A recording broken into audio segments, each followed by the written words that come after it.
So here we have the Fiat 500 on a 13 plate. I'm going to start off by showing you around the outside of the car, and then we'll hop in and run through some controls on the inside. From the outside you can see it's a 3-door car. We're going to start off inside the boot first of all. As we approach the back of it, you would expect the boot to be small, of course, because of the size of the car. It's not a bad boot space at all, as you can see. It can be increased further if you wish to by folding down either or both of the 50-50 split folding rear seats as well. Okay, so we're just going to work our way back around to the front of the car, and then we'll hop in and run through some controls on the inside. But now that we've done a full circle of it, you can see it's in lovely condition the whole way round. Just briefly before we climb in, I think it's well worth seeing the interior from this exterior point of view. There's plenty to run through on the dashboard, so let's hop in and we'll do that now. Okay, now that we're inside the car, we're going to start with the dials. We have the speedometer on that white outer ring, the rev counter within that, and in the centre the main trip computer, which includes the total miles for this car. They are 63,328. We have the fuel gauge and coolant temperature gauge in that section as well. We back out to the steering wheel. We have stereo controls available out here. The stereo itself is over in the centre. We have our CD player, AM, FM radio as well.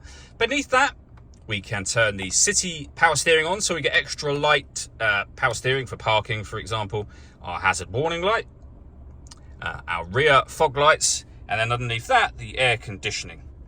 We have got the temperature, fan speed. You can bring in fresh air from outside the car or recirculate the air that's in it. We then have the direction for the air here. To turn the air conditioner on, just push that whole button in and you can see that light comes on to let you know it's turned on, and back off again. We have our heated rear screen. Stop and start, so you can turn that on and off. This car is designed to cut out when it's stationary in traffic to save you fuel. It's off when that orange light shows up in the top right-hand corner.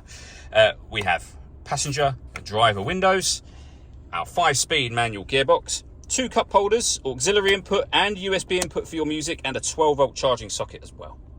The last thing I wanted to mention is the sunroof. We have a sunblind that's closed at the moment. You can open that manually. This is a fixed section of glass, but as you can see, it lets in a lot of extra light to the cabin area.